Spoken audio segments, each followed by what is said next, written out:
जी अस्सलाम वालेकुम everyone, welcome back to another episode of bulls and bears. पहले तो सब लोगों को नए साल की मुबारकबाद and again one more congratulations for KSE 100 की परफॉर्मेंस एज वेल। इस साल जो है कैलेंडर ईयर जो हमारा 2024 गुजरा है, दिस ईयर पाकिस्तान मार्केट ने हिस्ट्री बनाई है। पिछले 22 साल में सबसे ज्यादा जो परफॉर्मेंस है वो इस साल हुई है और काफी लोगों ने काफी ज्यादा अपने टारगेट्स भी अचीव किए हैं। बुल्स एंड बियर्स की जो हमारी कॉल्स चल रही हैं, हमारा जो शो जा रहा है माशाल्लाह इट्स वेरी हिट।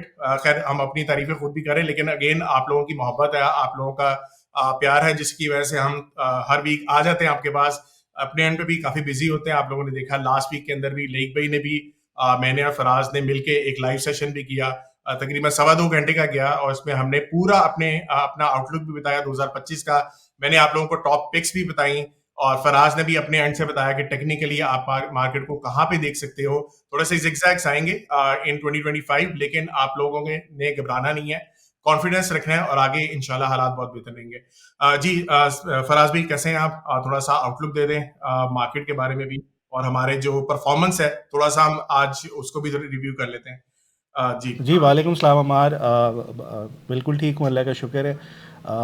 हम लोग जब से हमने शो शुरू किया, मेरे ख्याल में एक क्वार्टर हो गया। हमने 27 सितंबर से शुरू किया था, और जितनी हमने आप लोगों को कॉल्स दी हैं, सिग्नल्स दिए हैं, कुछ एनालिसिस जो भी शेयर किए हैं, बोथ ऑन टेक्निकल साइड और फंडामेंटल्स के हवाले से भी, उनका एक दफ़ा रिव्यू करते हैं कि हमारा 2024 कैसा गुजरा है, हम लोग कहाँ स्टैंड करते हैं। आप लोग इतने प्यार से शो तो देख रहे हैं, और कहीं ना कहीं कुछ छोटी मोटी कंप्लेंट्स आती हैं कि यार ये वाले स्टॉप लॉस हिट हो गए। सो आज देखते हैं कि बेसिकली हम कितने पानी में हैं, और हमने कितने एसएल्स हिट कराए और कितनी टीपीज हिट कराई है, और जितना बड़ा विन रेट आज नज़र आएगा। सो अल्लाह का शुक्र ये है कि सब ये रिकॉर्डेड है, आप लोग पीछे से जाके वेरीफाई भी कर सकते हैं। सो हमारे आगे जाने से पहले हम पहले रिव्यू करते हैं कि हम कहाँ स्टैंड करते हैं, ताकि लोगों को कॉन्फिडेंस आए कि स्टैट्स देख के कि यार एनालिसिस तो सही हो रहे हैं, और जो हम लोग बातें कर रहे हैं वो भी ठीक हो रही हैं। ये नहीं है कि हवाई फायर कर रहे हैं। सो मैं अपनी स्क्रीन शेयर कर रहा हूँ, और स्टॉप। सबसे पहले तो आप लोगों का बहुत शुक्रिया the bulls and BA show देखने का। अगर आप इस पर्टिकुलर प्रोग्राम का फॉर्मेट देखें, जहां पे अमार फंडामेंटली कंट्री की पोजीशन बताते हैं कि क्यों आपको स्टॉक मार्केट पे इन्वेस्ट करना चाहिए, and cherry on top Faraz आपको वो कंपनीज बताते हैं कि क्यों उन कंपनीज में आपको इन्वेस्ट करना चाहिए। और बाय द वे जो ट्रैक रिकॉर्ड है वो आपके सामने है। अब ये चीज़ आप खुद भी कर सकते थे अगर आप दुनिया के किसी कोने में भी बैठे हुए हैं, और खास तौर पे पाकिस्तान में, और आपको अभी भी समझ नहीं आ रही कि स्टॉक मार्केट पे इन्वेस्ट कैसे करते हैं, तो I would strongly recommend please take the courses of Faraz and Ammar which are available at sarmaya.pk। इन कोर्सेज से आपको समझ आएगी कि आपका अपना पैसा भी ग्रो कैसे हो सकता है। So please do look at sarmaya.pk courses and become financially healthy. Screen share करके मेरे पास एक एक्सेल शीट है जो मेरे अपना जर्नल बना होता है ट्रेड्स का, ये वही है, और वही कॉल्स मैं आपको आके यूट्यूब के ऊपर दे रहा होता हूँ। हमने तकरीबन ये 27 सितंबर से शुरू किया ये शो, और जिसमें हम सिग्नल्स या एनालिसिस दे रहे हैं कि क्रिसन स्टील 78 पे लें, हमारी सेकंड टीपी 94 है, उसकी टीपी जाके हिट हो गई। सो इस तरह के जितने पाकिस्तान स्टॉक मार्केट के हमने अब तक एनालिसिस आप लोगों के साथ शेयर किए ऑन वीकली बेसिस, ये पूरी शीट आपके सामने है। टोटल ट्रेड्स अभी तक या टोटल सिग्नल्स अभी तक जो हमने दिए हैं वो 62 हैं। ओपन ट्रेड्स इस टाइम 11 चल रही हैं, जो क्लोज ट्रेड्स हैं वो 51 हैं, जिसमें से एसएल जो हिट हुआ है वो 4 हुआ है, और टीपी जो हिट हुए हैं वो 47 है। सो क्लोज ट्रेड्स का जो विन रेट है वो 93% है। और ये सब आई मीन वीकली एनालिसिस है, हम फ्राइडे को एनालिसिस कर रहे होते हैं, और उसके ऊपर जाके नेक्स्ट वीक वही चीज़ें ऑलमोस्ट परफॉर्म कर रही होती हैं। और अगर आप लोग ये देखें कि यहाँ पे जो ऐसा भी नहीं है कि एक एक दो दो रुपए की टीपीज़ हैं, बहुत अच्छी रैलीज़ है। जैसे 73 पे सुई नॉर्थ का, तो 99 की टीपी, ये विन परसेंटेज के हिसाब से बहुत बड़े रिटर्न्स हैं। शिफा आप लोगों को याद होगा 200 पे कहा था, 257, और उसके बाद वो फिर आगे फर्दर रैली करता गया। मेरे ख्याल में अगर आप ये शो देख रहे हैं या फॉलो कर रहे हैं, कोई भी रैंडम आप कोई भी कॉल पिक करते, और आज आप कम अज़ come on the lower side 20-25% के प्रॉफिट्स में ज़रूर होंगे। अच्छा, अब जो एसएल्स हिट हुए हैं वो भी डिस्कस कर लेते हैं। एक हमने दीवान फारूक का एसएल हिट कराया, उसके बाद एक ऑक्टोपस का एसएल हिट हुआ था, फिर पीओएल का हिट हुआ था, और अभी दोबारा से एक और दफ़ा दीवान फारूक का हुआ है। सो जो एसएल्स हिट हुए वो ऑलमोस्ट अपनी जगह पे वापस रेट्स आ भी गए हैं, ऑक्टोपस नहीं आया। पीओएल हमने दोबारा एक और ट्रेड लेके उसका टीपी हिट करवा दिया था फर्स्ट वन। इसके अलावा यहाँ पे अगर आप एक चीज़ नोटिस करें, वो वाले स्टॉक्स ज़्यादा बेहतर परफॉर्म करके गए थे जिनके फंडामेंटल्स अमार सेकंड कर रहे होते थे। टेक्निकल्स के ऊपर हमें चार्ट्स बहुत अच्छे नज़र आ रहे होते थे कि ये रैली कर जाएगा, और उसके बाद फंडामेंटल्स जैसे फॉर एग्जांपल एयरलिंक का फंडामेंटल्स बहुत स्ट्रॉन्ग थे और अमार कह रहे थे ये बहुत ज़्यादा बढ़ जाएगा, आज वो डबल पर खड़ा हुआ इस टाइम। इसी तरीके से एटलस बैटरी हो गया, शिफा हो गया, पीएसओ हो गया, जिन जिन के पीछे फंडामेंटल्स कुछ बैकग्राउंड था, जैसे लकी सीमेंट है, यूबीएल है, ये सारे परफॉर्म करते हुए गए हैं। सो जब आप कॉम्बो बना के काम कर रहे होते हैं ना, हमने इस शो में जो लेकर आए हैं जो बिल्कुल मार्केट से हट के एनालिसिस है वो यही है कि टेक्निकल्स के ऊपर मैं एक पिक करूं कि किन में ट्रेंड बन सकते हैं और हमार उसको सेकंड करें तो बहुत अच्छे रिजल्ट्स आ सकते हैं। अब ये जो दीवान फारूक का था, इन्होंने 2 दफ़ा मना किया था, 2 दफ़ा एसएल हिट हो गया। इसी रीज़न की वजह से हुआ कि उसके फंडामेंटल शायद इतने अच्छे नहीं हैं।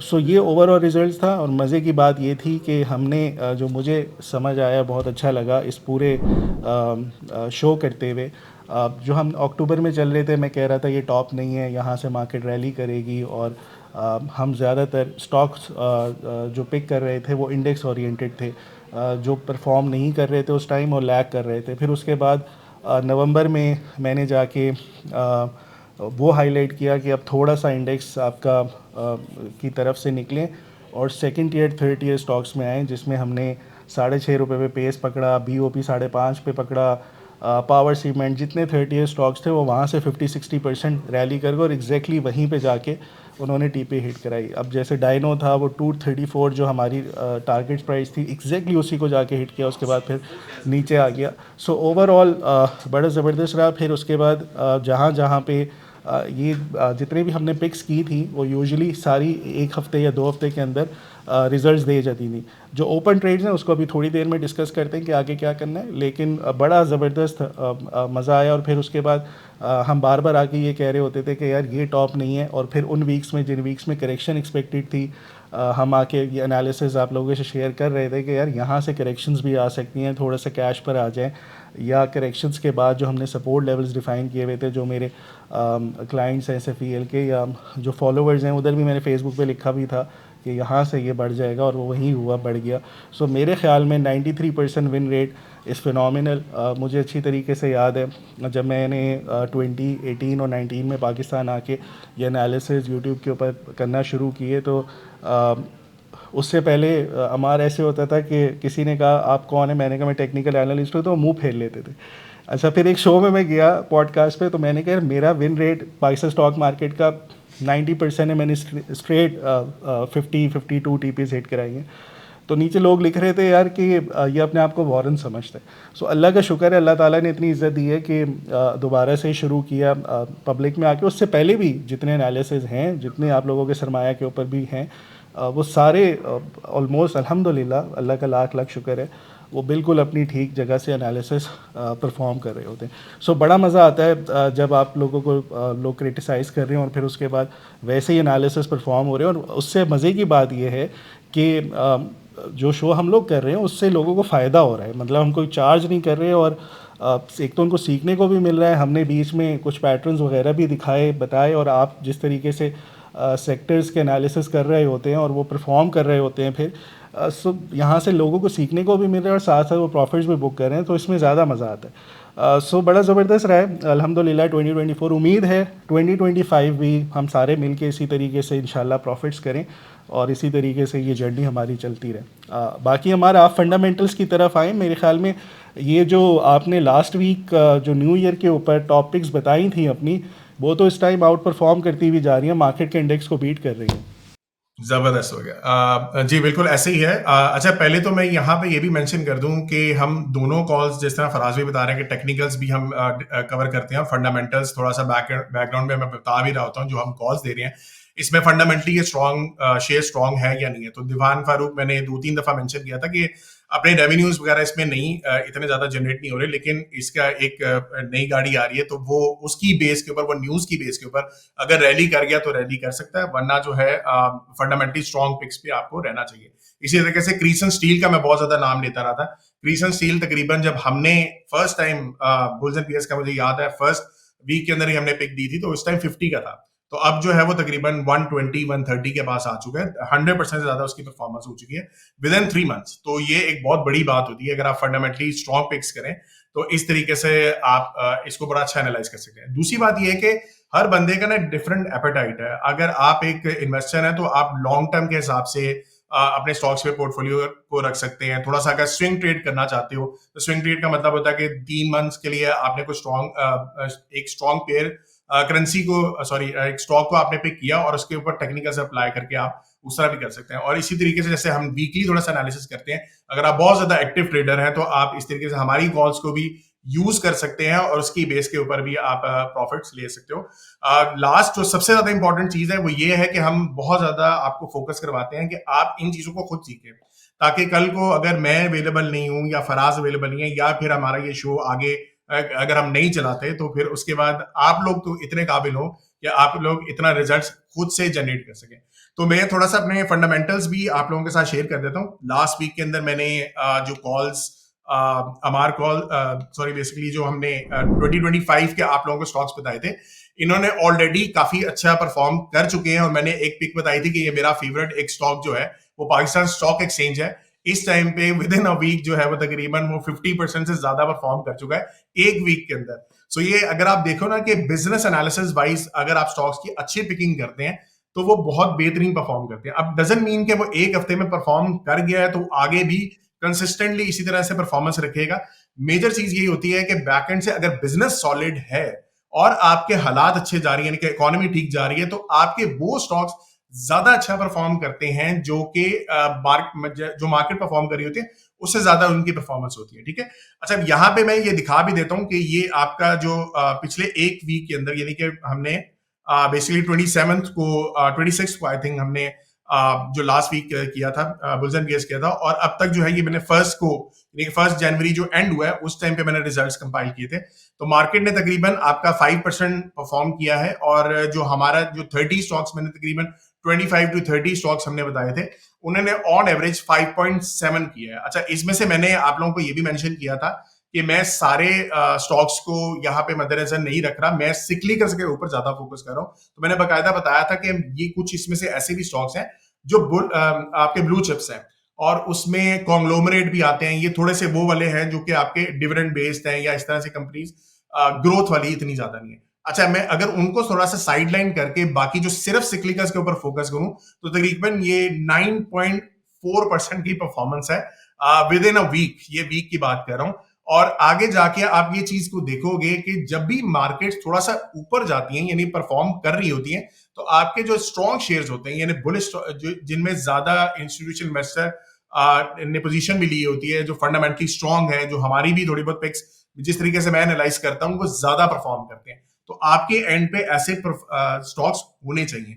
अच्छा, यही स्टॉक्स मेरे पास पिछले एक साल के अंदर, कुछ एक साल से पुराने भी थे, पुराने भी मेरे पास मॉडल में आ रहे थे, कुछ इस साल के बिल्कुल मिड में आए हैं।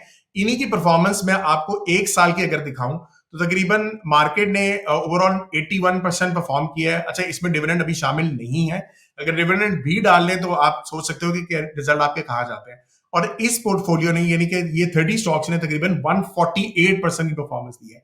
अच्छा, अगेन मैं सिक्लिकल्स को सिर्फ फोकस करूं तो तकरीबन उन्होंने 226% की ओवरऑल परफॉर्मेंस दी है। तो आप अंदाजा लगाएं कि एक साल पहले अगर आपने 10 लाख रुपए डाला होता तो इस टाइम पे आपके तकरीबन 32 लाख या 33 लाख रुपए बन जाते। तो दिस इज फिनोमिनल रिटर्न्स। तो यही चीज आप फंडामेंटली पिक करें, आप इसके साथ अप्लाई करें, तो आपके रिजल्ट्स कहां से कहां जा सकते हैं। अच्छा, पहले फराज भाई के पास वापस जाने से पहले मैं यहाँ पे आप लोगों को दिखा भी देता हूँ कि कुछ अगेन जो स्टूडेंट्स हैं हमारे, ये अपने कम्युनिटी में अपने रिजल्ट्स वगैरह दिखाते रहते हैं। तो यहाँ पे अगेन ये वलीद ने पिछले एक हफ्ते के अंदर जब हमने बुल्स एंड बियर्स की कॉल्स दी तो उन्होंने तकरीबन 13% का परफॉर्मेंस दिखाया, जहां पे मैंने आपको 9.6% परफॉर्मेंस दिखाई। तो इन्होंने कुछ स्टॉक्स ऐसे पिक किए हुए थे जो कि उनको पता था कि ये ज्यादा स्ट्रॉन्ग है। 13.9% की इनकी परफॉर्मेंस है एज कम्पेयर टू 5% आप देख सकते हैं मार्केट के। अच्छा, ये फरहान है, मोहम्मद फरहान, इन्होंने भी अपना एनालिसिस वहां पे दिखाया। इन्होंने दिसंबर का परफॉर्मेंस दिखाई। ये सारे फंडामेंटली इन्होंने अच्छे स्ट्रॉन्ग शेयर्स पिक किए हुए। 37% की परफॉर्मेंस है सिर्फ दिसंबर के पीरियड के अंदर। और जो ओवरऑल केएससी 100 है वो तकरीबन 13% की इसकी ओवरऑल परफॉर्मेंस रही है। अच्छा, यहां तक हमारा कम्युनिटी जो है सिर्फ पाकिस्तान तक महदूद नहीं है। इंटरनेशनली भी हमारे काफी ज्यादा स्टूडेंट्स हैं जो कि सऊदी अरब मार्केट में भी इन्वेस्टमेंट करते हैं, यूएसए मार्केट में भी इन्वेस्टमेंट करते हैं। सो एक और स्टूडेंट है मेरे, उनका काफी बड़ा माशाल्लाह बहुत जबरदस्त पोर्टफोलियो है। तो यहाँ पे अगर आप देखें तो उन्होंने $4 मिलियन इन्वेस्ट किया था आज से तकरीबन साल 1.5 साल पहले, और ये इनका कल तक का रिजल्ट है, इन्होंने मेरे साथ शेयर किया। तकरीबन 39% की परफॉर्मेंस रही है इनकी सऊदी अरब के मार्केट के अंदर।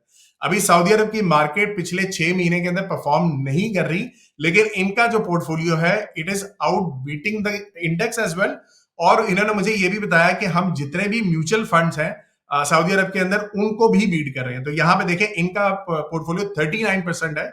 1.5 मिलियन डॉलर्स इन्होंने पैसे बना लिए हैं। और उसके बाद अगर आप यहाँ पे देखें म्यूचुअल फंड्स के ओवरऑल जो सबसे बेस्ट परफॉर्मेंस है वो तकरीबन 32% परफॉर्मेंस है, ये उनको भी बीट कर रहे हैं। तो आप अंदाजा लगा सकते हैं कि हमारे पाकिस्तान के अंदर जिस लेवल पे हम काम करें, फराज, बात ये है कि हम थोड़ा सा ना एज अ पाकिस्तानी अपने आप को बहुत अंडर एस्टिमेट कर रहे हैं। जिस लेवल का काम आप लोग सीख रहे हो सरमाया से, ये जाके जब आप रियल प्रैक्टिकली आप इसको अप्लाई करते हैं ना तो स्काई इज द लिमिट, और आप लोग वहां पे बड़े इजीली पहुंच सकते हैं। So back to you Faraz भाई। अच्छा मार, यहाँ पे एक दो पॉइंट्स और ऐड करूँगा। एक तो अभी हमने जो अपने रिजल्ट्स दिखाए हैं वो PSX के दिखाए, जो इसी बुल्स एंड बेयर्स के ऊपर हमने जितनी भी क्रिप्टो की कॉल्स दी हैं उसका विन रेट 100% है। सही है। सो वो भी मैं स्टैट्स दिखा दूंगा, वो कंपाइल नहीं किए थे तो वो नेक्स्ट वीक उसमें दिखा देते।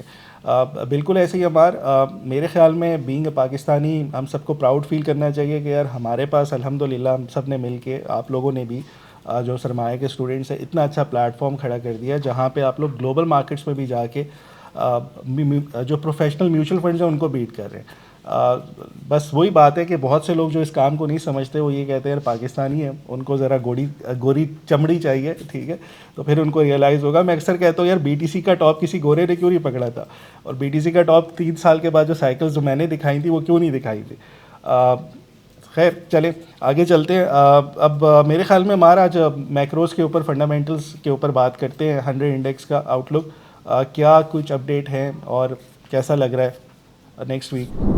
चले मैं ये तो इसको थोड़ा सा हाईलाइट कर देता हूँ। सो लास्ट वीक के अंदर हमने तो काफी ज्यादा चीजों को डिस्कस किया था। मैं इसको दोबारा से नहीं पढ़ूंगा क्योंकि थोड़ा सा टाइम को हम बचा लेते हैं। और इस वीक के अंदर जो है हमारी कुछ डेवलपमेंट्स उसको पहले देख लेते हैं। सो KSE 100 जो है उसने कैलेंडर ईयर, मैंने जैसे बताया, पिछले 22 साल के अंदर सबसे जबरदस्त परफॉर्मेंस दी है। ओवरऑल 84% की परफॉर्मेंस है, जो मैंने ऑलरेडी भी आपको दिखाया भी था। और अगेन हमारे स्टूडेंट्स उसको काफी इजीली बीट कर रहे हैं, सिर्फ इजीली नहीं बीट कर रहे, काफी ज्यादा बीट कर रहे हैं। सो दिस इज KSE 100 जो सबसे इंपॉर्टेंट हमारी इंफॉर्मेशन है। नेक्स्ट जो है inflation decline 4.1% due to base effect. ये आप लोगों को मैंने लास्ट टाइम भी बताया था कि अभी भी तकरीबन बेस इफेक्ट हमारा चल रहा है। ये 4% तक तकरीबन हमारी आ जाएगी इन्फ्लेशन। और अभी भी गोइंग फॉरवर्ड पिछले अगले पूरे 1 साल के अंदर हमारी इन्फ्लेशन बहुत ज्यादा ऊपर जाने वाली नहीं है, यहीं तक तकरीबन रहेगी 4 to 6-7% के दरमियान में ये हमारा सिचुएशन रहेगी। रियल इंटरेस्ट रेट जो है इस टाइम पे भी हमारा 8.9% पे आ चुका है। इसका मतलब ये है कि सिग्नल थोड़ा सा और देने हैं कि मजीद और रेट कट्स आगे आने वाले हैं। मजीद रेट कट्स आएंगे तो आपको पता है कि आपकी मार्केट जो है स्टॉक मार्केट फ्रेंडली रहती है, परफॉर्म करती रहती है। नेक्स्ट जो है रिफाइनरी ने बहुत जबरदस्त परफॉर्मेंस दी है। ये हम पहले भी रिफाइनरी की बाय कॉल्स आप लोगों को देते रहे। रिफाइनरी सेक्टर पूरा मैंने बताया था। रिफाइनरी पॉलिसीज के ऊपर मैंने एक काफी डिटेल वीडियो की थी, आप लोग जाके उसको देख भी सकते हैं। रिफाइनरी ने इसलिए भी परफॉर्म किया है क्योंकि अब जो फाइनलाइजेशन ऑफ आपकी अपग्रेडेशन की एग्रीमेंट होने वाला है ओगरा के साथ, वो जनवरी में 2025 में एक्सपेक्टेड है, यानी कि इस मंथ के अंदर। आई थिंक इसी नेक्स्ट वीक के अंदर ये एक्सपेक्टेशन है। और ये रिफाइनरी पॉलिसी के अंडर ये आपकी अपग्रेडेशन होनी थी। उसी की न्यूज की बेस के ऊपर ऑलरेडी रिफाइनरीज ने काफी बेहतरीन परफॉर्म कर दिया है। हमने ATRL की कॉल दी थी, आप लोगों को सिनर्जी की कॉल दी थी, इन्होंने बेहतरीन परफॉर्म किया है, इवन PRL ने भी बहुत बेहतरीन परफॉर्म किया है। तो ये भी एक न्यूज है, ये आपकी नेक्स्ट वीक के अंदर होपफुली आ जाएगी न्यूज, और उसके बाद आप देख सकते हो कि कुछ इसमें फायदा जो है आपको मेजरली ATRL को बहुत फायदा मिलेगा, और सिनर्जी, ये दो स्टॉक्स हैं जिनको काफी हद तक इनमें फायदा मिलने वाला है। नेक्स्ट जो है बैंक्स, बहुत बड़ी इंपॉर्टेंट न्यूज थी। बैंक्स एडिशनल जो 15% टैक्स था आपका, 50% आपने ADR को मेंटेन करना था, ये आप लोगों को ऑलरेडी बता चुका हूँ।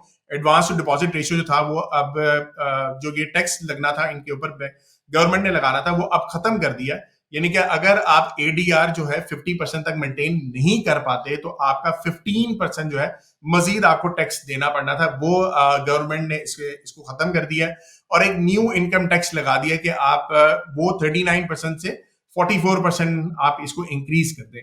तो यहाँ पे एक चीज नेगेटिव हुई है, एक चीज पॉजिटिव हुई है कि इनकम टैक्स तो बढ़ गया।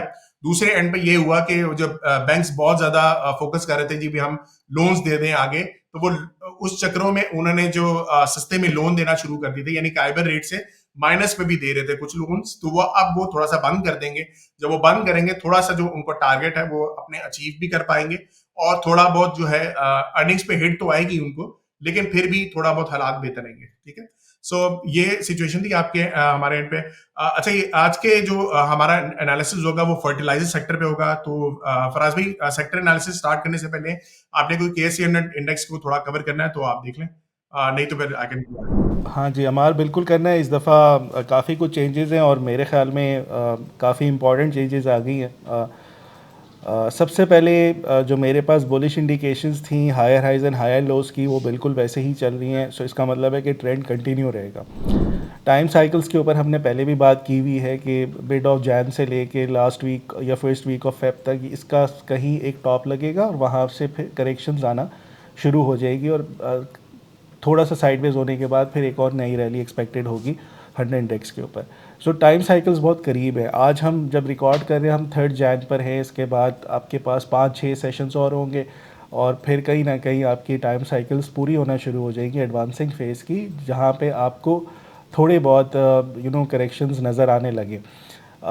सेकेंडली, आपकी जो मूविंग एवरेज एक्सपोनेंशियल है डेली 21 की, उससे ऊपर ही ट्रेड कर रही है, अच्छा साइन है। जनवरी हमेशा स्टॉक मार्केट्स के लिए बहुत अच्छा होता है दुनिया भर की, और पाकिस्तान के बहुत अच्छे विन रेट हैं जनवरी में स्टॉक्स को लेके परसेंटेज गेंस पे। लेकिन यहाँ पे एक मसला ये हो गया कि मेरे पास अब बेयरिश पॉइंट्स भी इतने ही हैं जितने बुलिश पॉइंट्स हैं। इसका ये मतलब है कि मार्केट में करेक्शन आने वाली है। जो मैं टाइम साइकिल्स की बात कर रहा हूँ वो नज़र भी आना शुरू हो गया। ये जो 30 दिसंबर को जो इतनी तेज़ी से मार्केट बढ़ी, 3000 पॉइंट्स की तेज़ी थी, ये शायद नहीं होनी चाहिए थी, तो इतना कुछ बेयरिश इंडिकेशंस पे ना आता। एक एक बात मैं इसको डिस्कस करता हूँ, फिर हम एक्शन प्लान डिस्कस करते हैं कि गोइंग फॉरवर्ड हमें क्या स्ट्रैटेजी ऑप्ट करनी चाहिए और क्या होगा। यहाँ पे सबसे पहले तो कल थर्सडे को एक शूटिंग स्टार बना है। चले कैंडलस्टिक्स की इतनी इंपॉर्टेंस शायद ना हो, ये ब्रेक भी हो सकता है और हो जाना चाहिए इसको। बहरहाल अभी एक शूटिंग स्टार है तो इसलिए मैंने मेंशन कर दिया। इसके बाद दूसरी बात बहुत इंपॉर्टेंट है, यहाँ पे एक बेयरिश डाइवर्जेंस आ गई है RSI के ऊपर। पहले तो ये चीज़ समझना है कि जो इसकी जब यहाँ पे जब आई थी मार्केट में कह रहा था कि ये टॉप नहीं है, यहाँ से फिर बढ़ जाएगी, और एग्जैक्टली वही हुआ था। सो यहाँ पे एक हिडन डाइवर्जेंस थी जिसकी बेसिस के ऊपर बाउंस आया था, बहुत अच्छा था। अब यहाँ पर जो प्राइस है 100 इंडेक्स के जो पॉइंट्स हैं ये बढ़ रहे हैं ऐसे करके, लेकिन RSI इसका साथ नहीं दे रही। इसका ये मतलब है कि ये डाइवर्जेंस है और इसका इम्पैक्ट हमें शायद अभी जल्दी ही नज़र आ जाए अगले 3-4 सेशंस के अंदर। नज़र आने का क्या मतलब है, 3-4 सेशंस के अंदर हो सकता है यहाँ से आपकी करेक्शंस आ जाएँ।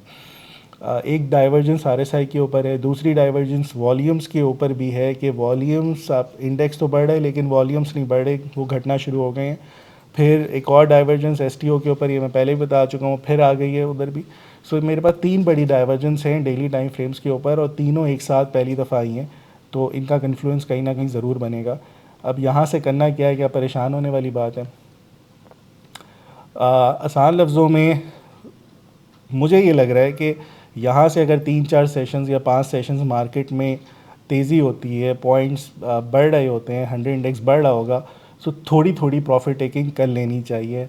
मेरे ख्याल में 50% कैश पे आ जाना चाहिए। जो मार्केट बढ़ रही है, आपके जितने प्रॉफिट्स हैं उनको सिक्योर कर लें थोड़ा सा बेच के, जो बढ़ती जाती है। क्योंकि राइट नाउ आज मैंने चार्ट्स देखे, बहुत कम ऐसे स्टॉक्स थे जिनमें बुलिश सिनेरियोज बने हुए थे, अदरवाइज सब के ऊपर डाइवर्जेंस आ रही है। सो ये डाइवर्जेंस कहीं ना कहीं प्ले ज़रूर होगी और यहाँ से करेक्शंस आप एक्सपेक्ट कर सकते हैं। और अब आसान लफ्ज़ों में बहुत सिंपल सी, अब देखें करेक्शन आ गई, बहुत से लोगों को टेक्निकल टर्म्स नहीं पता चलेंगी क्या होती है।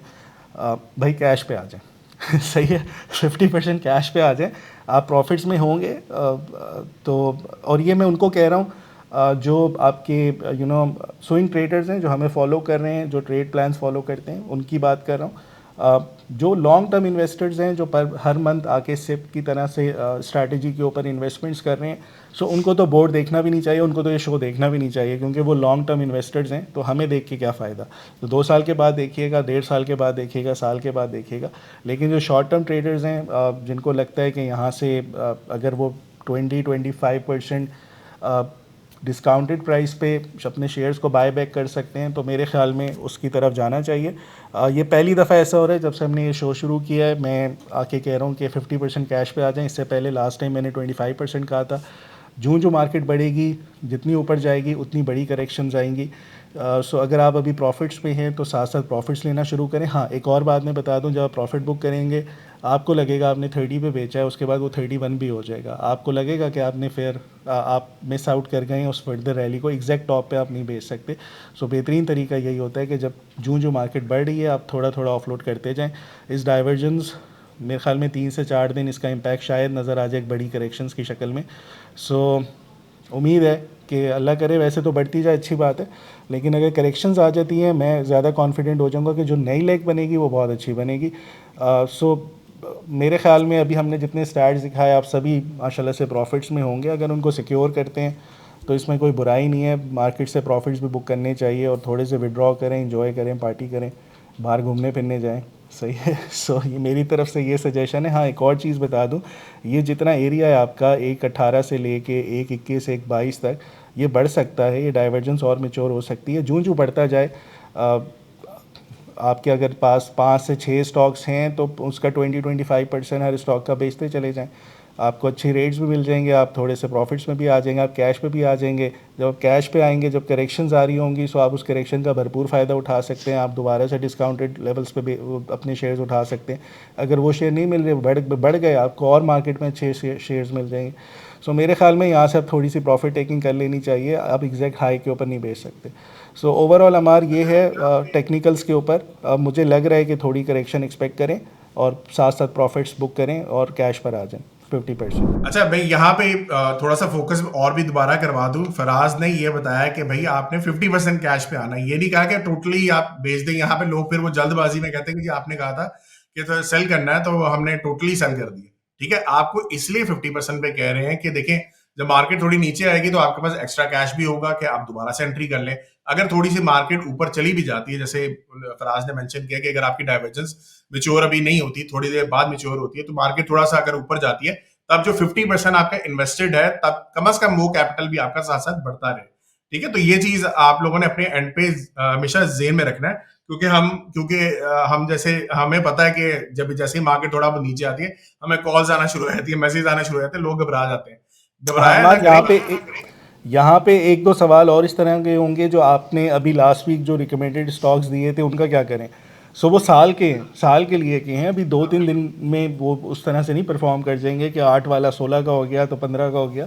सो 8 से वो 6 6.5 हो सकते हैं, उसके बाद दोबारा परफॉर्म करेगा। वैसे एग्जाम्पल दे रहा हूँ।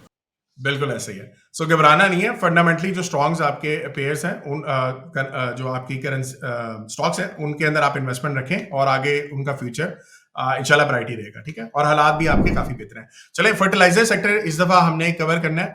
बहुत ज्यादा इसमें स्टॉक्स नहीं है, मेजरली हमारे पाकिस्तान के अंदर 4-5 ही लिस्टेड कंपनीज हैं, उन्हीं को हम थोड़ा सा कवर करते हैं। सबसे पहले तो है, आप एक चीज को ज़हन में रखें, जो पाकिस्तान जो है एक एग्रीकल्चर कंट्री है। वैसे तो पूरी दुनिया जो काफी तरक्की कर चुकी है, टेक्नोलॉजी वाली साइड पे काफी ज्यादा लोग जा चुके हैं।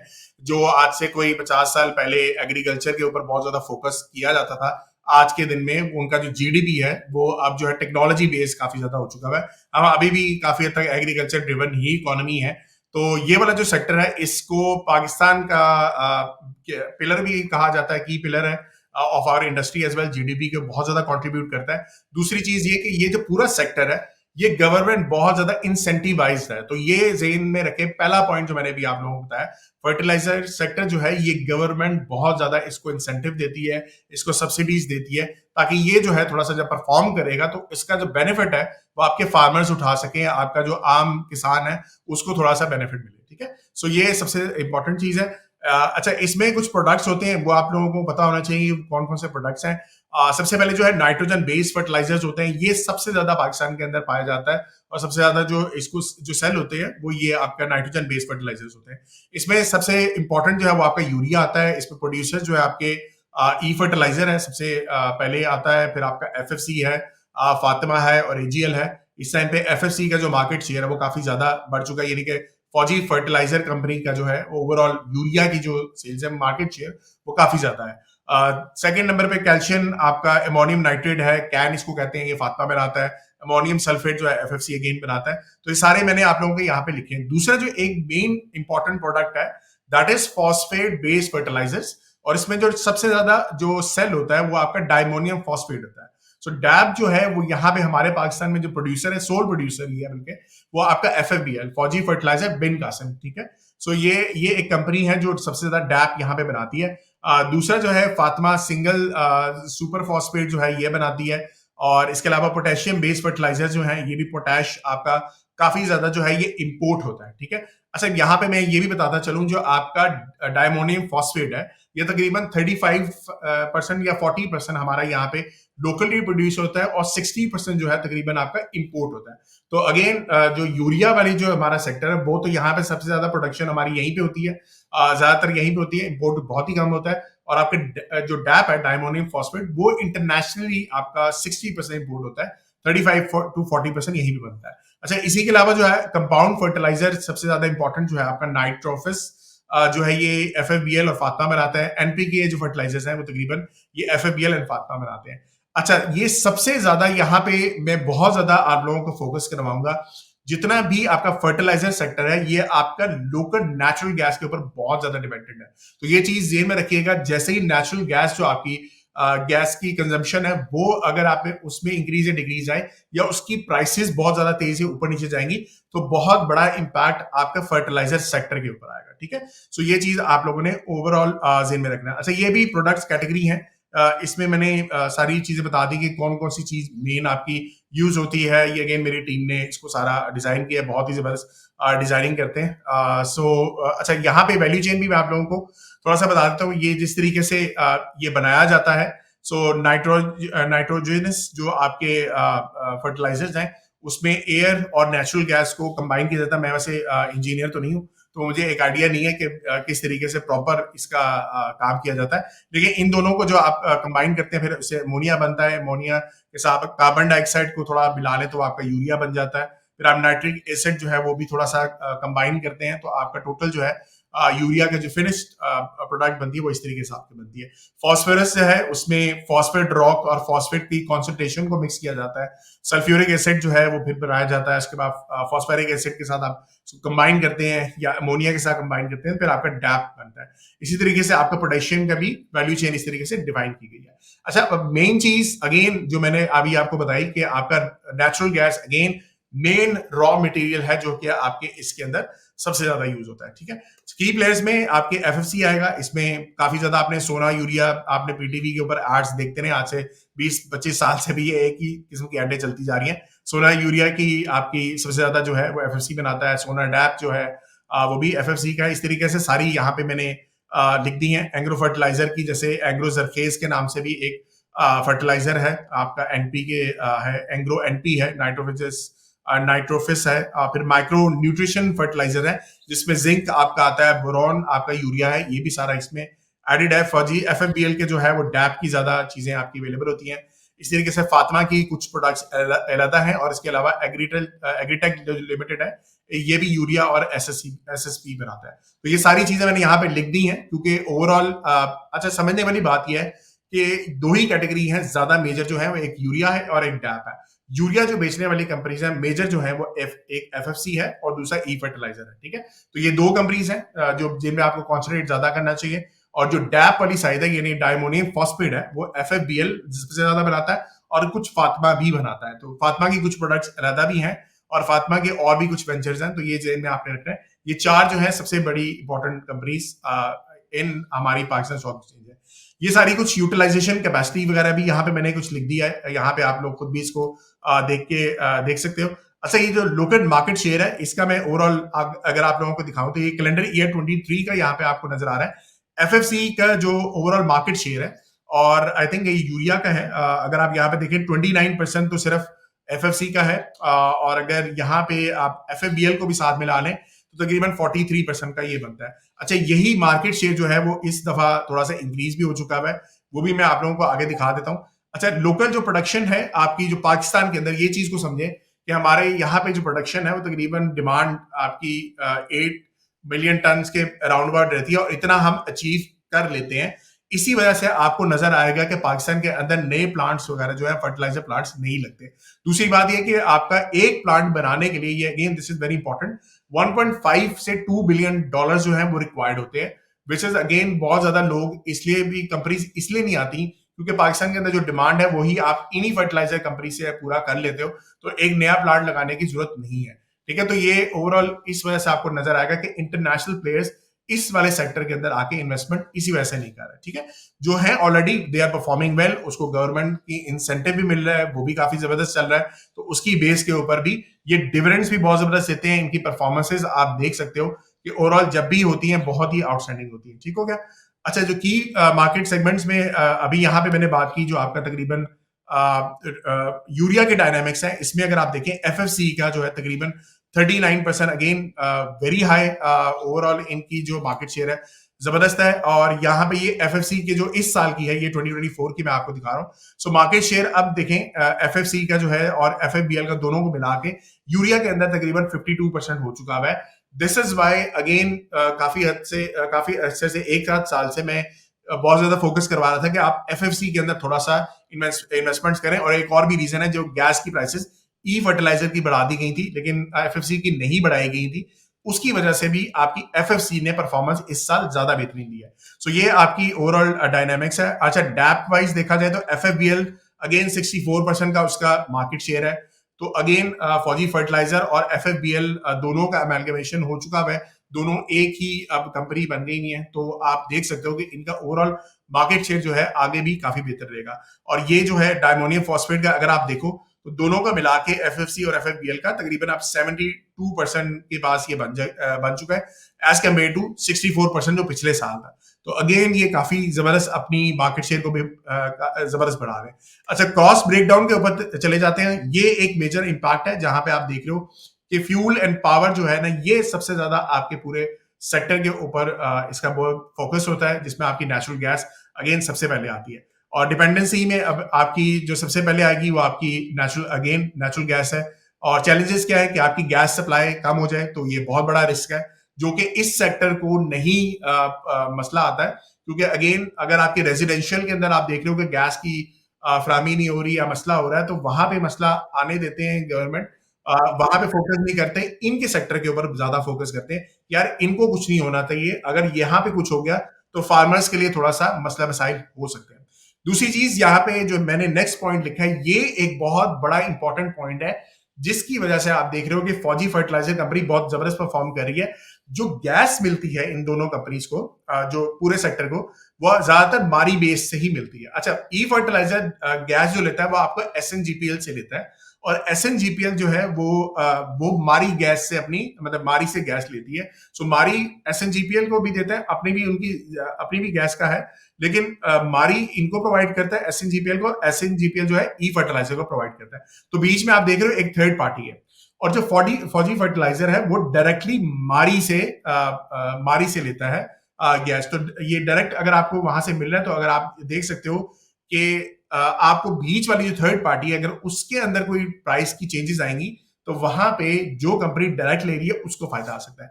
अच्छा, यहाँ पे मैं अगेन आप लोगों को ये भी बताता हूं कि आईएमएफ की जब हमारी सेकंड रिव्यू हुआ था, उस टाइम पे उन्होंने मेंशन किया था कि हम आप जो है कि गैस की जो सब्सिडी दे रहे हैं इसको हटा दें, और जब आप इसको हटाओगे तो उससे क्या होगा कि गैस की प्राइसेस बढ़ जाएंगी। अच्छा, अब हुआ ये कि जो SNGPL है उसकी प्राइस को 580 से उठा के आपने 1600 पे ले गए थे, और ये बैक इन 2024 हुआ था, 2023 में हुआ था।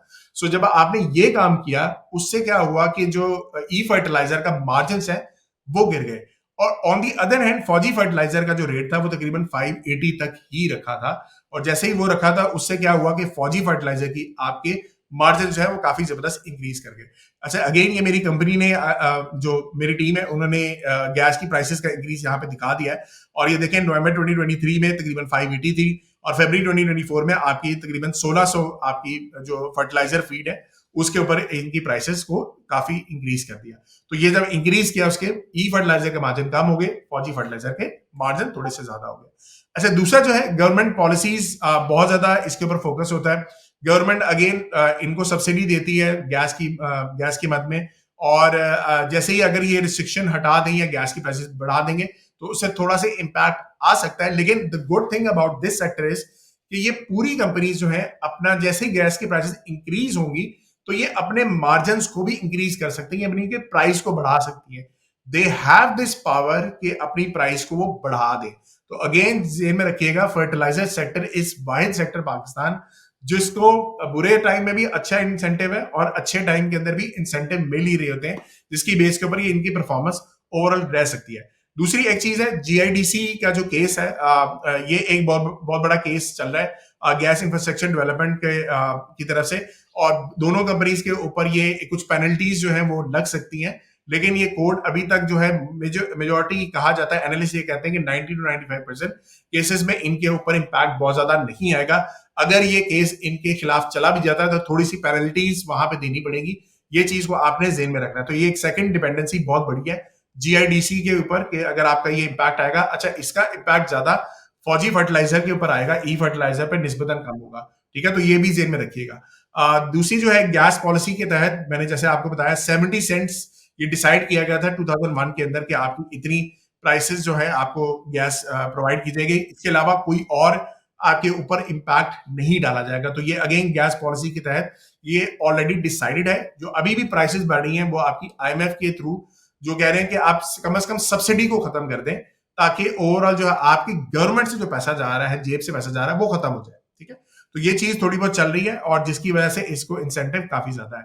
अच्छा, ये क्यों कर पाते हैं? जो मैंने आपको ये बताया कि ये अपने मार्जिन को मेंटेन कर पाते हैं, उसकी वजह यह है कि इंटरनेशनल यूरिया की प्राइसेस और इनकी लोकल यूरिया की जो प्राइसेस हैं उसके दरमियान में बहुत अच्छा गैप मौजूद है, और जब तक ये गैप आपका अच्छा मौजूद होगा तो आपका जो गवर्नमेंट है वो आपकी कंपनीज के ऊपर ज्यादा इंसेंटिवाइज करती है। अच्छा, ये जैसे ही रेट थोड़ा सा कम होता है, जैसे कि आप देखें 2016 के अंदर थोड़ा सा कम था, 2017-15 के पीरियड के अंदर थोड़ा सा कम था, तो होता क्या है कि यहाँ से थोड़ा सा स्मगलिंग स्टार्ट हो जाती है टुवर्ड्स अफगानिस्तान, या यहाँ पे मसला स्टार्ट हो जाता है। जब आप ऐसे होता है तो कंपनीज के ऊपर ना इम्पैक्ट बुरा आना शुरू हो जाता है। तो जब ये बुरा आएगा तो आप लोग ये भी चीज नजर जेन में रख सकते हैं कि जैसे जैसे ये मार्जिन थोड़ा सा मेंटेन रहेगा तो आपके जो फर्टिलाइजर सेक्टर है वो थोड़ा सा बेहतर परफॉर्म कर सकता है। ठीक है, इनके पास मार्जिन होगा कि अपनी प्राइसेस को बढ़ा भी जाए और बढ़ा के भी अपने आप को मेंटेनेंस में रख सकते हैं। ठीक है, सो ये अगेन एक और डिपेंडेंसी मैंने आपको बता दी, इनकी रेट्स को देखते रहें, इंटरनेशनल रेट्स जो आपके चल रहे हैं उनको भी साथ साथ मद्देनजर रखते रहें, और ये सारी जो आपके एनालिस्ट हैं, ये जो ब्रोकर्स रिपोर्ट्स हैं, ये सारी चीजें आपको मेंशन भी करते हैं। ठीक है, एनर्जी क्राइसिस अगेन ये बहुत बड़ा इंपॉर्टेंट फैक्टर है, ये आप देख सकते हो कि कॉस्ट ऑफ एनर्जी आपकी ज्यादा बढ़ गई, लोड शेडिंग वगैरह ज्यादा होगी, तो ये सारी आपकी सिचुएशन यहाँ पे रहेगी। क्लाइमेटिक कंडीशन जो है, जैसे फ्लड है पिछले 2 साल पहले, उसका इम्पैक्ट काफी ज्यादा आपकी मार्केट पे हो सकता है, लेकिन उससे एक फायदा ये होता है कि कुछ अरसे के लिए आपकी फर्टिलाइजर की सेल्स निस्बतन रुक जाती हैं। जैसे हमारा 2022 के अंदर जब फ्लड आए थे काफी मसला मसाइल हुआ था, लेकिन एक अच्छी चीज ये होती है कि जैसे ही आपका वो फ्लड्स खत्म होते हैं तो आपके फर्टिलाइजर्स जो है अगेन ज्यादा बिकते हैं। ठीक है, जब ज्यादा बिकेंगे, जो डिमांड आपकी पहले खत्म हुई हुई थी वही डिमांड दोबारा मीट हो जाती है। तो क्लाइमेटिक कंडीशन से इतना ज्यादा बुरा असर नहीं आता, टेम्परेरी आ जाता है, लेकिन लॉन्ग टर्म के हिसाब से नहीं आता। अच्छा, दूसरी बात, ये 2 सीजन होते हैं आपके, रबी एंड खारिफ सीजन, और इसमें जो है इनमें फर्टिलाइजर काफी ज्यादा बिकते हैं। अक्टूबर टू दिसंबर का जो पीरियड है इसमें आपकी यूरिया की सेल्स निस्बतन ज्यादा होती हैं, जिसमें आप देख सकते हो एफएफसी और ई फर्टिलाइजर आपको थोड़ा नजर आएगा। ये शायद ये बेहतर ज्यादा परफॉर्म भी करते हैं, इनके मार्जिन भी ज्यादा इंप्रूव होते हैं, अर्निंग्स वगैरह थोड़ी ज्यादा इंप्रूव हो जाती है। अप्रैल और मई का जो पीरियड है उसमें डैप की जो सेल्स है वो थोड़ी सी ज्यादा बढ़ती हैं। तो ये तीसरी एक और चीज है जिसमें आप थोड़ा सा मद्देनजर रख सकते हो कि कंपनीज जो है ओवरऑल आप स्टॉक्स में इन्वेस्टमेंट आप कर रहे हो 3-3 महीने के हिसाब से, तो इसको भी आपको जेब में होना चाहिए। नेक्स्ट चलते हैं, कंपटीशन जो है मैंने ऑलरेडी बता दिया कि 1.5 बिलियन से 2 बिलियन डॉलर जो है तकरीबन आपको प्लांट के सेटअप में लगते हैं, वो इतनी लोकल हम डिमांड मीट कर लेते हैं। इसी वजह से इंटरनेशनल जो है प्लेयर इसमें एंटर नहीं होता। ऑलरेडी जो है वो आपकी जो कोई भी मसला मसाइल होता है तो आप गवर्नमेंट इंपोर्ट कर लेती है यूरिया या डायमोनियम फॉस्फेट, और जब वो कर लेती है तो ओवरऑल आपकी डिमांड वगैरह सारी मीट हो जाती है। तो ये सिचुएशन है, और ये सारी हमारी overall local supply, local volume वगैरह भी यहाँ पे मैंने मेंशन कर दिया है, डायमोनियम फॉस्फेट का भी बता दिया है। So this was all about the agriculture country, agriculture stock भी, सेक्टर भी कवर कर दिया। अब इसमें जो मेजर पिक मेरे हिसाब से होगी वो अभी भी हमारी एफएफसी मैं आप लोगों को सजेस्ट करूंगा, ड्यू टू द फैक्ट कि आपके अभी भी गैस की प्राइसेस इंक्रीज नहीं हुई, वो इंपॉर्टेंट है। दूसरी एक चीज आप ये भी मद्देनजर रखें कि आपकी जो कंपनीज हैं उनका गवर्नमेंट के साथ क्या कॉन्ट्रैक्ट हुआ है, तो ये आपको पता होना चाहिए। जैसे ई फर्टिलाइजर ने का जो कॉन्ट्रैक्ट है वो 2031 तक 20 सालों का तकरीबन कॉन्ट्रैक्ट है, तो इसका मतलब है कि उनकी गैस की फरामी जो है वो उनको रहेगी, जो रेट अभी से डिसाइड हुआ है वो ओवरऑल रह सकते हैं। ये चेंजेस होते रहते हैं डिपेंडिंग ऑन द सिचुएशन, लेकिन इनको फायदा वहां पे रह सकता है। दूसरी चीज, जैसे फौजी फर्टिलाइजर है उनकी गैस की प्राइसेस दोबारा थोड़ी सी रिवाइज होंगी नेक्स्ट ईयर, जो 2025 के अंदर थोड़ी सी रिवाइज होंगी। तो जब होंगी तब हम देख लेंगे कि ओवरऑल कितना गैस की इंक्रीज हुई है। अगर नहीं हुई तो फिर तो कोई मसला नहीं है। दूसरी एक चीज यहाँ पे मैंने वैसे मेंशन नहीं की, प्लांट की एफिशिएंसी, ये again it's very important. At this moment ई फर्टिलाइजर की जो प्लांट की एफिशिएंसी है that is considered to be much better than Fauji Fertilizer. अगर दोनों को गैस की सप्लाई दी जाए, यानी कि गैस के एक ही रेट दिया जाए, तो ई फर्टिलाइजर ज्यादा बेहतर प्लांट की प्रोडक्शन उसकी कैपेसिटी के हिसाब से अच्छी कर सकता है, उसकी अर्निंग ज्यादा ग्रोथ कर सकती है एज कम्पेयर टू फौजी फर्टिलाइजर। लेकिन चूंकि अभी गैस में डिफरेंस ज्यादा है तो उसकी वजह से Fauji Fertilizer I think that can perform much better. चले जी, काफी डिटेल में अगेन फराज मैंने काफी टाइम ले लिया, सो आई थिंक काफी डिटेल में इसको कवर भी कर दिया। नहीं, ज़बरदस्त अमार, बहुत अच्छी आपकी प्रेजेंटेशन थी। और मैं अगर इसको कंक्लूड करूं सो 2 मेन पिक्स हैं आपकी, फौजी फर्टिलाइज़र एंड देन ई फर्ट तो आज अपने ऑल टाइम हाइस के ऊपर शायद ट्रेड करना शुरू हो गया। एफएफसी हमारी स्टिल जो आपकी रिसेंट टाइम्स में ईयरली या लॉन्ग टर्म की प्रोजेक्शंस हैं एफएफसी के ऊपर, वो इंटैक्ट हैं। सो एफएफसी को ही फिर आई थिंक मेरे ख्याल में पोर्टफोलियो में रखना चाहिए जो लॉन्ग टर्म इन्वेस्टर्स हैं। अच्छा, 100 इंडेक्स के ऊपर तो अब चूँकि हम लोग अब यहाँ पे बहुत से सवाल आएंगे कि यार ये मार्केट का टॉप है, नहीं मार्केट का टॉप नहीं है, करेक्शंस एक्सपेक्टेड है। हाँ जी, बिल्कुल एक्सपेक्टेड है, ये सवाल आएंगे। तो बजाय इसके कि मैं इस दफ़ा टॉप पिक्स शेयर करूं, मुझे ये लगता है कि इंडेक्स थोड़ी सी चालाकी करेगा। चालाकी से ये मतलब है कि इंडेक्स बढ़ जाएगा, जो आप लोगों के स्टॉक्स हैं वो खरामा आहिस्ता आहिस्ता से नीचे आना शुरू हो जाएंगे।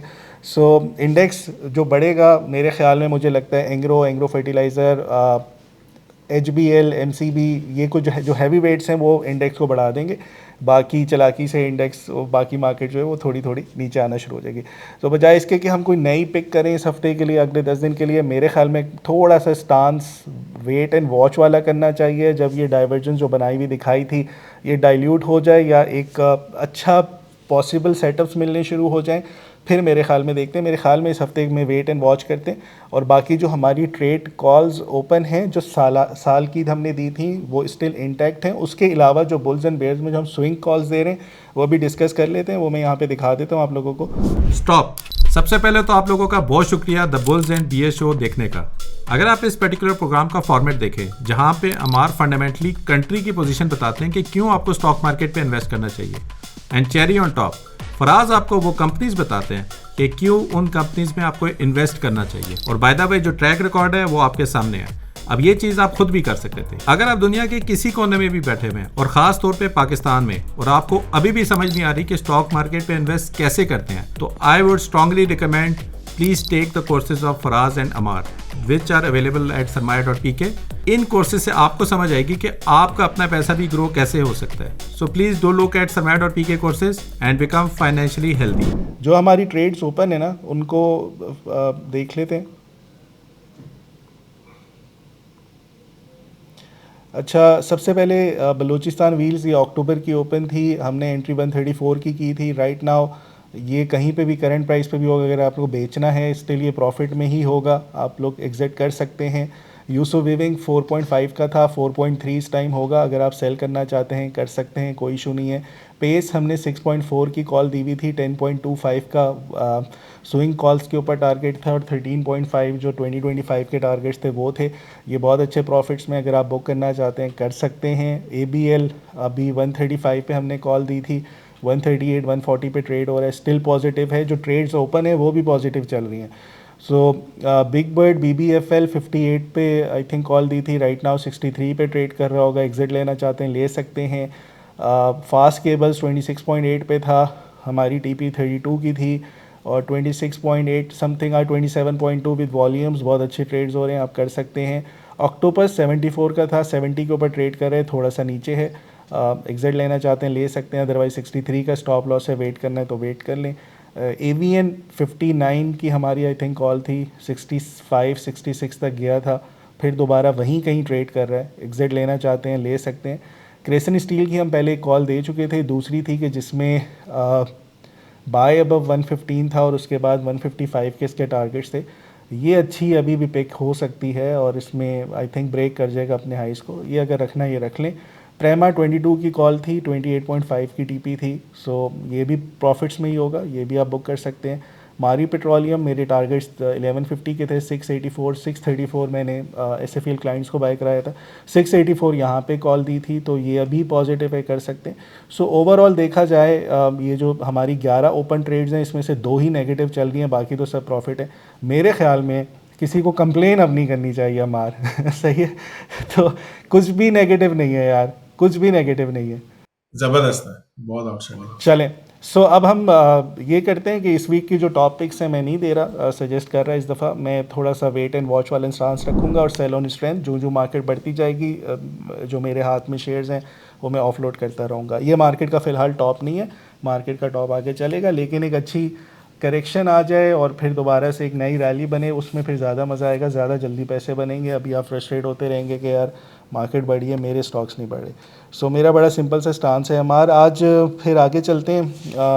गोल्ड का मैंने आप लोगों से प्रॉमिस किया हुआ था कि यार मैं लॉन्ग टर्म प्रोजेक्शंस दिखा दूंगा, और मैं जो 3200 आए कर रहा हूँ उसके टारगेट्स वो कैसे हैं उसको डिस्कस कर लेते हैं। फिर फंडामेंटल्स हमारे से भी पूछ लेंगे गोल्ड के बारे में। अच्छा, ये मैं मंथली चार्ट्स के ऊपर से शुरू करूँगा एनालिसिस, ताकि आप लोगों को इसका जो लॉन्ग टर्म प्रोजेक्शंस हैं वो इजीली समझ आ सकें। अच्छा, मैं बता देता हूँ आप लोगों को, सबसे पहले 5-6 पॉइंट्स इसमें मैं डिस्कस करूँगा। गोल्ड की जो एडवांसिंग फेज़ की साइकिल होती है ना, जिसमें ये ट्रेंड करता है, वो तकरीबन 10 साल की होती है। 1970 से जब ये $35-40 का था, वहाँ से ये 870-875 तक गया, तो इसने 10 साल की रैली थी पूरी एडवांसिंग फेज़ में। उसके बाद ये लंबा साइडवेज हो गया, एंड देन दोबारा जो इसकी रैली शुरू हुई वो 2000 से 2010 तक थी, ये भी अगेन 10 साल की थी।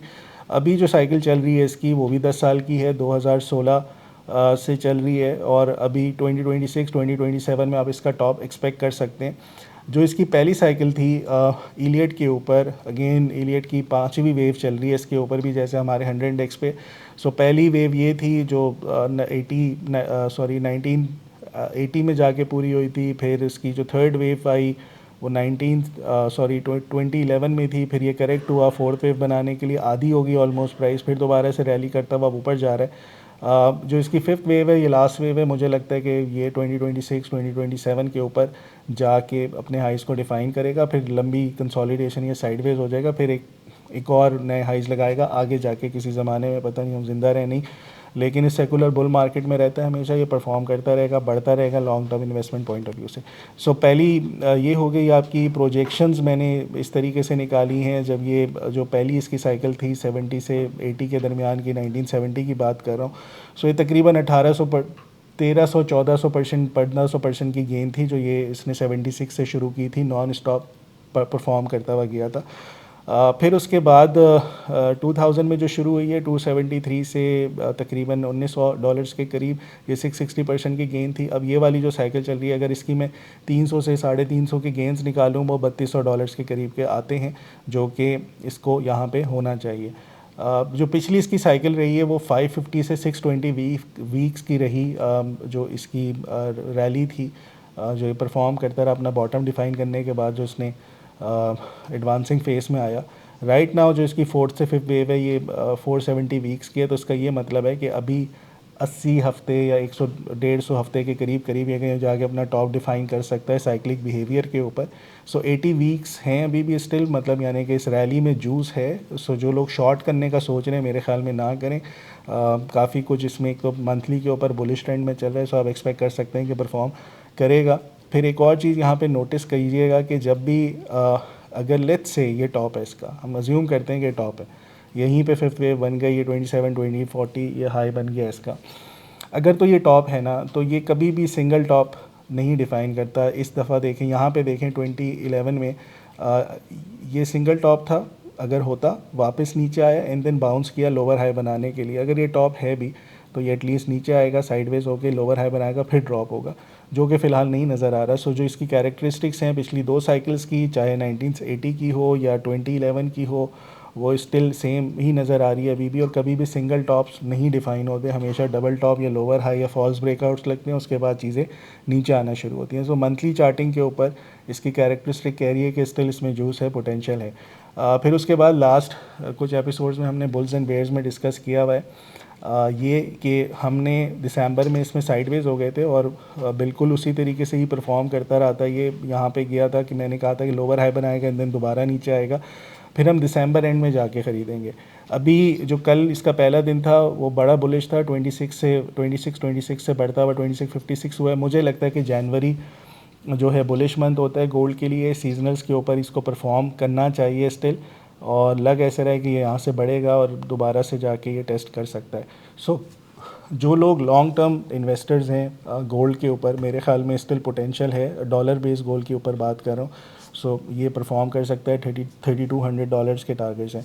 बाय द वे मैं बता दूं, लास्ट ईयर जो लोग नए हमें देख रहे हैं, लास्ट ईयर ये मेरी टॉप पिक में से था, और लास्ट ईयर नवंबर में 2023 नवंबर में मैंने कहा था ये ऐसा परफॉर्म करेगा। ये साल 2024 जो है वो गोल्ड का साल होगा। उसकी यही रीज़न थी कि हम आखिरी वेव में हैं। जो लास्ट वेव होती है वो बड़ी फिनोमिनल होती है, लोग शॉर्ट करते रहे तो उनको समझ नहीं आ रहा था गोल्ड बढ़ क्यों रहा है, तो वहाँ से वो 30% 40% की अपसाइड उसने दिखा दी। स्टिल जूस है, ये परफॉर्म कर सकता है। जो शॉर्टर टाइम फ्रेम्स के ऊपर 1 आवर 4 आवर या आप स्कैल्पर्स भी हैं तो बाय ऑन डिप्स, या जहाँ पे आपके बुलिश सेटअप्स बनते हैं तो बाय साइड करके प्ले करें इसको, तो ये परफॉर्म कर जाएगा। सो ओवरऑल लग रहा है कि 3200 तक जाएगा इंशाल्लाह, उम्मीद यही है, और बाकी देखते हैं क्या होता है। सो मुझे लग रहा है कि अगर ये यहाँ से जनवरी में परफॉर्म करता है तो ये अपने हाइस को शायद जाके दोबारा से टेस्ट करे 2780 को।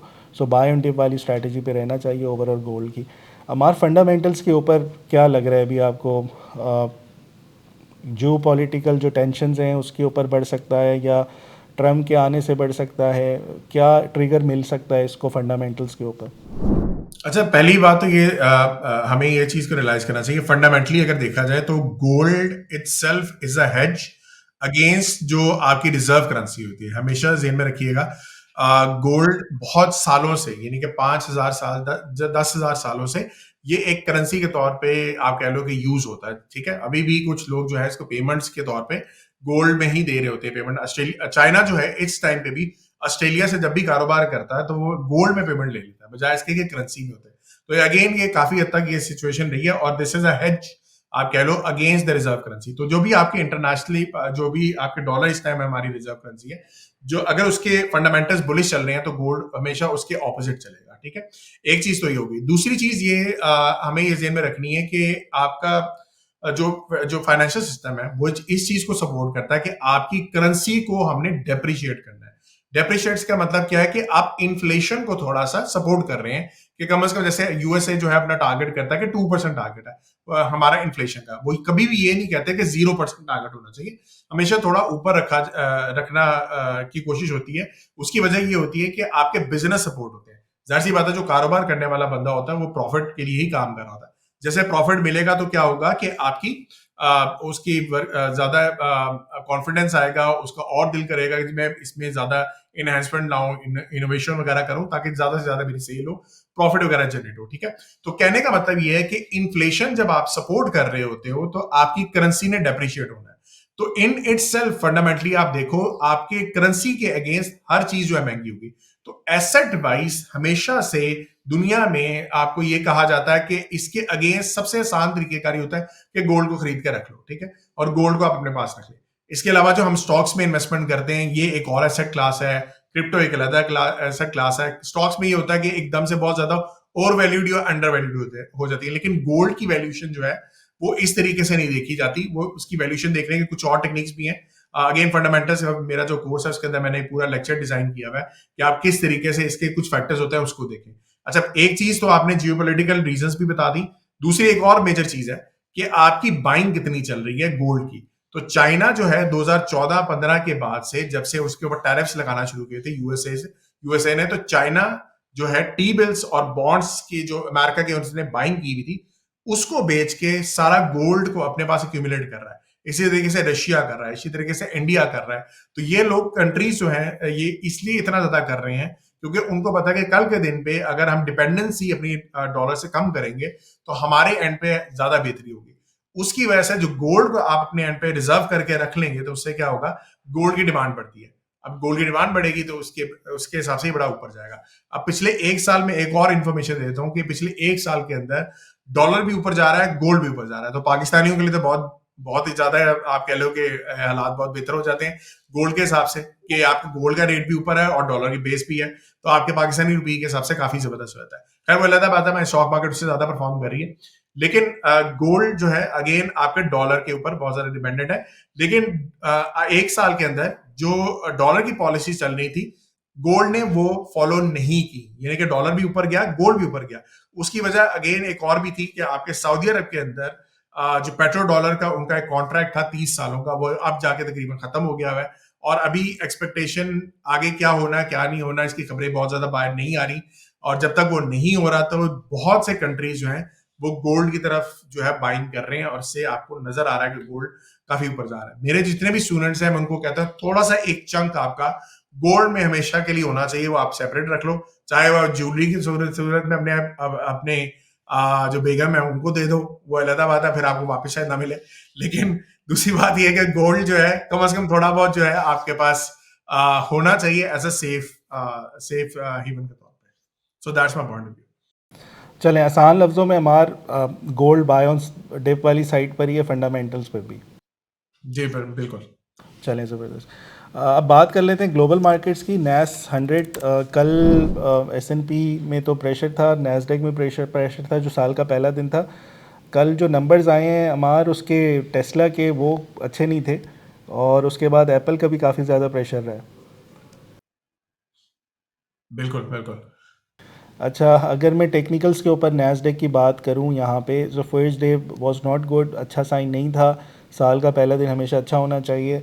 तो कल की क्लोजिंग भी नेगेटिव थी, प्रेशर रहा सारे दिन मार्केट में। लग ऐसे रहा है कि ये थोड़ी सी और करेक्ट हो जाए, और अगर तो ज़्यादा अच्छी बात है। अब जो इसका स्टॉप लॉस बन रहा है डेली टाइम फ्रेम्स के ऊपर, वो ये वाला हायर लो है। Again server to server vary करता है। मेरे पास जो ये सर्वर चल रहा है 20,269 270, ये वाला हायर लो पे डिफ़ाइन कर सकते हैं आप इसको। एसएल के तौर पे डाइवर्जेंस वगैरह कुछ नहीं है, और हम एक्सपेक्ट कर रहे थे कि 23,024 को जाके ये टेस्ट करे। नैस्डैक के जो टारगेट्स हैं मुझे लगता है कि ये हो जाएंगे। बाकी डिटेल्स है 2025 की प्रोजेक्शंस, वो नेक्स्ट एपिसोड में करेंगे। अभी फ़िलहाल बाय ऑन डिप वाली स्ट्रैटेजी विद 20,250 का एसएल, और उसके बाद इसको वेट होल्ड करें तो ये मुझे लगता है 23,000 या 24,000 को जाके इजीली टेस्ट करना चाहिए। हमार कल का जो प्रेशर था और जो सेलिंग थी पहले दिन, एक्सपेक्टेड नहीं थी। हाँ अच्छा, ये ओवरऑल देखा जाता है नैस्डैक को मैं काफी अरसे से, अगर बुल्स एंड बीएस भी लोग जो फॉलो कर रहे हैं, मैं बहुत ज्यादा कह रहा हूँ कि आप आईटी सेक्टर से थोड़ा सा फोकस हटा के आप छोटी कंपनीज में आए, रसल 2000 की कंपनीज में आए, या आपके S&P 500 की उन सेक्टर्स में आए जहां पे आपका जो इंटरेस्ट रेट के ऊपर बहुत ज्यादा सेक्टर्स डिपेंडेंट है। ठीक है, आईटी सेक्टर तो ऑलरेडी काफी जबरदस्त उनका परफॉर्म कर ही रहा था पिछले कई सालों से, लेकिन अब लोग जो है ना वहां से प्रॉफिट टेकिंग करके इन कंपनीज के अंदर जा रहे हैं। दूसरी बात मैंने लास्ट टाइम मेंशन किया था कि जीडीपी ग्रोथ ऑलरेडी हो चुकी हुई है। एक्सपेक्टेशन आईएमएफ ने लास्ट टाइम भी बताया था कि आपकी इस साल जो है यूएसए की जीडीपी तकरीबन 2.2 2.3 रहती है, तो रिसेशन के अभी तो फियर्स बिल्कुल नहीं है। अगला जो 3 महीने के बाद आपकी आईएमएफ की रिपोर्ट आएगी वो थोड़ा सा बेहतर और गाइड करेगी, तो ये सिनेरियो चलता है। अच्छा, जो नैसडैक को अगर आप सिंपल देखोगे तो जो टेस्ला के जो नंबर्स आएंगे या एनवीडिया के नंबर्स आएंगे, फेसबुक के नंबर्स आएंगे, वो चीज जो है वो थोड़ा सा इम्पैक्ट आपके इसके ऊपर करेंगे लाजमी। हल्का सा भी कोई नंबर खराब आएगा तो आपको स्टॉक मार्केट थोड़ा सा नीचे जाती हुई नजर आएगी, लेकिन मेरे ख्याल से इतना ज्यादा घबराने की जरूरत नहीं है। टेक्निकल्स के बेस पे आपको थोड़ा बहुत नजर तो आ रहा है, लेकिन अभी भी काफी हद तक हालात बेहतर है। फोकस तो करें आप थोड़ा सा आईटी सेक्टर से एक्सपोजर निस्बतन कम करके छोटी कंपनीज में आ जाएं, वो ज्यादा बेहतर है। So that would be my advice. ज़बरदस्त हमार। अच्छा, डॉलर की बात करें, डॉलर इंडेक्स की स्टिल बुलिश है। इसने जो डाइवर्जेंस बनाई हुई थी वो सिंक कर दी है, परफॉर्म कर रहा है। और डॉलर इंडेक्स जिस तरह से आप कह भी रहे थे कि डॉलर स्ट्रांग होता जाएगा, वैसे ही हो रहा है। और अभी जो इसकी रेजिस्टेंस है 109.5 की, अगर ये ब्रेक करता है तो फिर कोई रेजिस्टेंस नहीं है 113 तक। अगर डॉलर आपका स्ट्रांग हो रहा है तो मेरे लिए जो फॉरेक्स का पेयर होगा शॉर्ट करने के लिए, हमने लास्ट टाइम भी इसी को ही ऑप्ट किया था, पाउंड यूएसडी को शॉर्ट्स की तरफ प्ले करने के लिए। अभी भी मेरे ख़्याल में ये 1 आवर के ऊपर अगर ये यहाँ से बाउंस करता है 0.3825 के करीब, 1.24340 यहाँ पे शॉर्ट करना चाहिए। एसएल इसका लोअर हाई के ऊपर रख सकते हैं और दोबारा से आप एक्सपेक्ट कर सकते हैं 1.23516। कल हमारी ये बहुत ज़्यादा टूटा है पाउंड यूएसडी, और इसने अगेन ये वाली जितनी सपोर्ट्स थी सारी ब्रेक करते हुए एक फ्री फॉल नज़र आया है उसमें। सो सेल ऑन स्ट्रेंथ फंडामेंटल्स के ऊपर ठीक है क्या? पाउंड वीक है, आपका यूएस डॉलर स्ट्रांग है? बिल्कुल ऐसा ही है। जो मेरे स्टूडेंट्स हैं फॉरेक्स फंडामेंटल्स के, उनको तो ऑलरेडी मैंने बता दिया था कि आपका जो डॉलर है वो आगे पूरा हफ्ता, जब तक अगली महीना जो है एफओएमसी जब तक नहीं होती, तो मुझे बहुत स्ट्रॉन्ग नंबर्स इसके नजर आ रहे हैं। अच्छा, इसमें ये भी होता है कि आपके वीकली बेस के ऊपर बाकी नंबर्स भी जो आते रहते हैं उसकी बेस पे भी इनकी परफॉर्मेंस होती है। तो ये नहीं है, क्योंकि इसमें जिगजैग थोड़ा ज्यादा होता है। जैसे जैसे हालात इसके बेहतर लग रहे हैं, मुझे ये भी लग रहा है कि जीडीपी सही रहेगी। बाकी जो कंट्रीज हैं उनकी निस्बतन थोड़ा बहुत कम, यानी कि वो वीक है। Dollar as compared to others बहुत ज्यादा स्ट्रॉन्ग है, तो मुझे लगता है कि डॉलर बहुत बुलिश रहने वाला है। बोले बहुत ज्यादा तो नहीं कह सकते, लेकिन फिर भी आई थिंक आगे इसके अंदर बाकी करेंसी की निस्बत इसमें थोड़ी सी बेहतरी रहेगी। चलिए, ज़बरदस्त। बाकी बीटीसी की बात करते हैं। जो हमारे टारगेट्स थे वो हिट तो हो गए 108 के, और उसके बाद मैंने यही सजेस्ट किया था कि इस पे डाइवर्जेंस है, ये साइडवेज हो जाएगा, टूटेगा नहीं, साइडवेज हो जाना चाहिए इसको, और वैसे ही हुआ। डाइवर्जेंस के बाद अब डाइवर्जेंस सिंक हो गई है। सो मेरे ख्याल में यहाँ पे थोड़ा सा टाइम और गुजारे, 10-15 दिन और, एक करेक्शन ले कहीं 85-87,000 के करीब की, फिर दोबारा बढ़ना शुरू करेगा नए हाइस के करीब। इसके ऊपर डिटेल्ड एनालिसिस जो 2025 के हैं वो मैं नेक्स्ट वीक शेयर करूँगा। आज हमने गोल्ड के कर लिया, टाइम भी कम है, तो इसके फिर वर्क करेंगे। फ़िलहाल इस साइडवेज है, मेरे ख्याल में अभी इसको ट्रेड नहीं करनी चाहिए। नीचे कहीं मिलता है 0.382 के करीब, 85-87 के करीब, वहाँ पे फिर कहीं इसको बाय कर सकते हैं। अभी फ़िलहाल वेट कर ले, साइडवेज है, कोई ख़ास इसमें पोटेंशियल अभी नज़र नहीं आ रहा। इथेरियम मुझे लगता है 2025 में जो सबसे अच्छी एसेट आपकी परफॉर्म करेगी वो इथेरियम कर सकती है। ये भी हमारी जो जोन थी उसी को आके टेस्ट किया, फिर बाउंस कर रहा है, अभी ये भी साइडवेज है। अब इसने 0.382.5 को तो टेस्ट कर लिया, एक्सपेक्ट कर सकते हैं कि ये जल्दी काम शुरू कर देगा रैली की तरफ, ऊपर की तरफ। तो इसमें थोड़ा सा जो इसकी साइकिल्स चल रही हैं एक्यूमुलेशन साइडवेज की, वो तकरीबन 2-2.5 महीने की होती हैं। अभी तो 15 दिन हुए, तो 15-20 दिन और रुक जाएं इसमें, तो फिर ये परफॉर्म करना शुरू कर देगा। इन केस अगर ये 35, 50, 60 या 3600 को ब्रेक करता है तो फिर एक्सपेक्ट कर सकते हैं कि ये फ़ौरन जाके 4000 को टेस्ट कर जाए। सो फिलहाल इसमें भी थोड़ा साइडवेज हो, और नीचे कहीं मिलता है 3200, 3300, वहाँ से पोजीशंस बिल्ड करें, तो ये एक्सपेक्टेड यही है कि ये 4000 को भी ब्रेक करके आगे जाके परफॉर्म करेगा। सो ओवरऑल क्रिप्टो साइट पर ये है। बाकी ऑल्ट्स मुझे पिक करने का टाइम नहीं मिला, सो इंशाल्लाह नेक्स्ट वीक वो भी शुरू करते हैं, वो भी आप लोगों को बताएंगे। नेक्स्ट वीक जो मैं प्रॉपर एनालिसिस 2025 के करेंगे वो क्रिप्टो के ऊपर करेंगे, और अगर टाइम हुआ तो नैस्डैक के ऊपर भी कर सकते हैं। हमारा आपकी साइड से कुछ है या फिर रैप अप करें? रैप अप करते हैं। जी, ओवरऑल आप लोगों ने देखा कि हमने 2025 का लास्ट वीक के अंदर काफी डिटेल एनालिसिस बताया था। इस दफा भी थोड़ा सा फराज भाई ने टेक्निकली बता दिया कि you should sell on strength. थोड़ा बहुत आप अपना एक्सपोजर कम कर दें। अगेन मेंशन ये किया कि 50% कैश पे ले आए, टोटली ना सेल करें। ठीक है, थोड़ा चाहे कि ताकि मार्केट अगर हल्का फुल्का ऊपर भी जाए तभी आपको फायदा हो जाए, नीचे भी जाए तब भी आपको फायदा हो।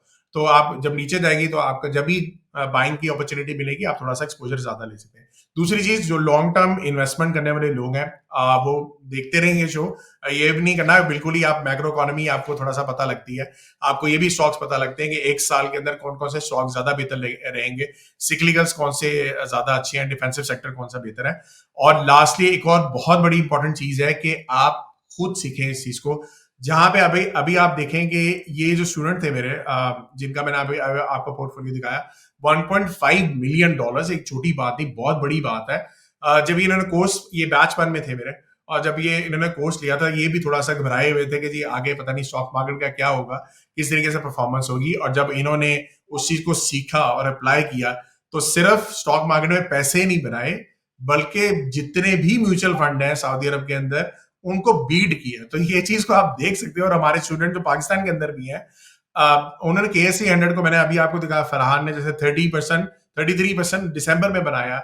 लास्ट वीक के एक वीक के अंदर जो है वलीद ने 13% बनाया। और ये कई एग्जाम्पलें हमारी सक्सेस स्टोरीज ऑलरेडी मौजूद हैं। मैंने आप लोगों को स्टॉक्स का भी दिखा दिया, 200% की परफॉर्मेंस, 220% परफॉर्मेंस।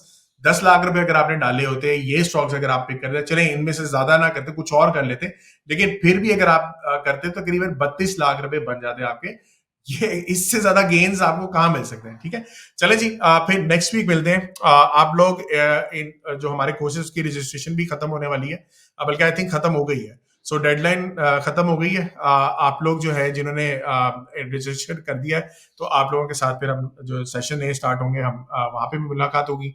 इस चीज को सीखें, खुद ही अप्लाई करें, फैमिलीज को चेंज करें, सिनेरियो चेंज करें, फैमिलीज को नहीं चेंज करें, सॉरी, फैमिलियों के डायनामिक जो थिंकिंग है उस चीज को चेंज करें। आप लोगों के बच्चों को पता होना चाहिए किस तरीके से आगे इन्वेस्टमेंट करना बहुत जरूरी है, फाइनेंशियल लिटरेसी कितनी इंपॉर्टेंट है, और इसको अप्लाई करें। और नेक्स्ट वीक मिलते हैं। मेरी तरफ से, सरमाया की तरफ से, फरवाज भी की तरफ से, अल्लाह हाफिज। सी यू गाइस नेक्स्ट वीक।